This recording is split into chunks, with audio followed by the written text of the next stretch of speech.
السلام علیکم ورحمۃ اللہ وبرکاتہ۔ ہمارا یہ سلسلہ چل رہا ہے رمضان شریف کے متعلق، اور کل میں نے انشاءاللہ آپ کو بتایا تھا کہ کس طریقے سے آپ تقوی کی دولت کو اختیار کر سکتے ہیں، اور آج کی ویڈیو میں انشاءاللہ ایک روحانی طاقت والی چیز بتاؤں گا اور ایک اس کے ساتھ عمل، تاکہ آپ اپنے باطن کو بھی سدھار سکے اور اپنے ظاہر کو بھی سدھار سکے۔ تو کل ہم لوگ بات کر رہے تھے دعا پر، کہ دعا سے کس طریقے سے بندہ اپنے آپ کو بہتر بنا سکتا ہے، اس کے ساتھ ایک عمل کر کے اس عمل کے ذریعے دعا کو قبول کروا سکتا ہے اور کامیابی کو حاصل کر سکتا ہے۔ آج کے اس ویڈیو کے اندر جو دوسری ہماری چیز ہے،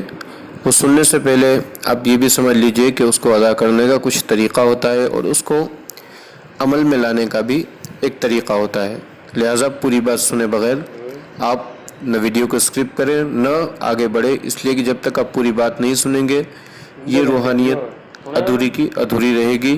اور ساتھ میں جو عمل ہے وہ بھی آپ کے سمجھ میں نہیں آئے گا۔ تو آج کے اس رمضان کے دوسرے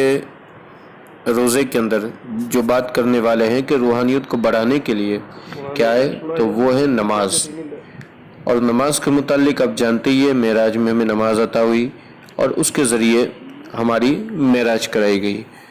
اور جب آپ ہسٹری کو کھنگالیں گے تو آپ دیکھیں گے کہ صحابہ کرام کی ذات ہو یا اور کوئی تابعین ہو یا غوث پاک ہو یا خواجہ خواجگاہ ہو، بڑے بڑے بزرگ آئے، لیکن نمازوں کو انہوں نے قضا کرنا گوارا نہ کیا، اپنے وقت پر ادا کرتے رہے، بلکہ نماز فرائض کے بعد بھی آپ اپنی روحانیت کو قوی کرنے کے لیے، اپنی روحانی طاقت کو بڑھانے کے لیے، اپنے عملیات کی طاقت کو بڑھانے کے لیے آپ نماز کو ادا کریں، نفلی طور پر ادا کریں، نفل نمازیں ادا کریں۔ اور اس کا فائدہ یہ ہے، حدیث پاک میں بھی آیا ہے کہ اگر کوئی بندہ خدا کے قریب ہونا چاہتا ہے تو نفل نمازیں زیادہ ادا کرے، اس لیے کہ نفلی عبادات کے ذریعے اللہ تبارک و تعالیٰ کا قرب جلدی حاصل کیا جا سکتا ہے۔ غوث اعظم رضی اللہ تعالیٰ پوری رات نمازیں ادا کرتے تھے، 2 رکعت میں پورا قرآن پاک پڑھتے تھے۔ کافی ساری جگہ تک دیکھ لیجئے حضور صلی اللہ علیہ وسلم کے صحابہ کرام ہے، وہ بھی حضور خود پوری رات نمازیں نفل ادا کیا کرتے تھے۔ تو ان تمام باتوں سے ایک چیز تو ظاہر ہوتی ہے، اگر خدا کا قرب حاصل کرنا ہے، اگر آپ کو تقوی کی دولت چاہیے، یا پھر آپ کو عملیات میں طاقت و قوت والی چیزوں سے آپ کو حاصل کرنی ہے، طاقت والی چیزیں، تو عملیات میں بھی نفلی عبادت کے ذریعے آپ حاصل کر سکتے ہیں، نفلی نمازیں پڑھ کے۔ لیکن فرائض کے بعد کوئی یہ کہے کہ نہیں، میں فرائض کو چھوڑ کر معاذ اللہ نفلی ادا کروں گا اور روحانیت کو حاصل کروں گا، یا کوئی نماز پڑھتا ہی نہیں ہے تو وہ اللہ کا ولی ہو ہی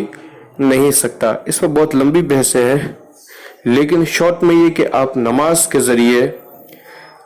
تقوی کو بھی حاصل کر سکتے ہیں، طریقت، معرفت، اور تمام کی تمام سیڑھیاں یہ نماز سے ہو کر ہی گزرتی ہے۔ تو نمازوں کو ادا کریں، اور اسی کے بعد اب عملیات کی دنیا میں کامیاب اور کامران ہو سکتے ہیں، اور روحانیت بھی بڑھانے کے لیے آپ نمازوں کو زیادہ سے زیادہ ادا کریں گے، چوہر پلی کی اور صحابہ کرام کی سنت ہے۔ تو یہ تو ہو گئی نماز پر باتیں، لیکن اب آتے ہیں کہ اب اس میں عمل کون سا ہے کہ جس کے ذریعے ہم اور بھی زیادہ اس میں برکتیں حاصل کر سکتے ہیں۔ سب سے پہلا عمل جو بتاؤں گا وہ ہے نماز کے لیے کہ اگر آپ کو کوئی پریشانی پیش آ جائے، کوئی ایسی چیز واقع ہو جائے اور آپ کو استخارہ کرنا ہو، تو دیکھیے کافی ساری استخارہ ہے، مجھے بھی کافی کال آتے ہیں، کافی میسیجز آتے ہیں کہ آپ استخارہ کر دیجئے، کیا اس سے سب سے بہترین طریقہ جو سنت کے مطابق ہے وہ آپ کیجئے، اس لیے کہ ہر ایک چیز کے لیے رب نے نماز کو رکھا ہے۔ حضور صلی اللہ علیہ وسلم کی زندگی کو دیکھ لیجئے، خوف ہوا تو نماز ادا کی، مصیبت آئی تو نماز ادا کی، چاند گرہن ہوا تو نماز ادا کی، سورج گرہن ہوا تو نماز ادا کی، تہجد کا وقت آیا تو نماز ادا کی۔ تو اسی طرح اگر کوئی مصیبت بھی پیش آ جاتی ہے تو آپ نماز کو ادا کریں، صرف اور صرف نیت کریں 2 رکعت نماز استخارہ کی، اور 2 رکعت نماز استخارہ پڑھ کے بہتر ہے کہ الحمد شریف کے بعد 3 مرتبہ قل شریف پڑھیں، نہ ہو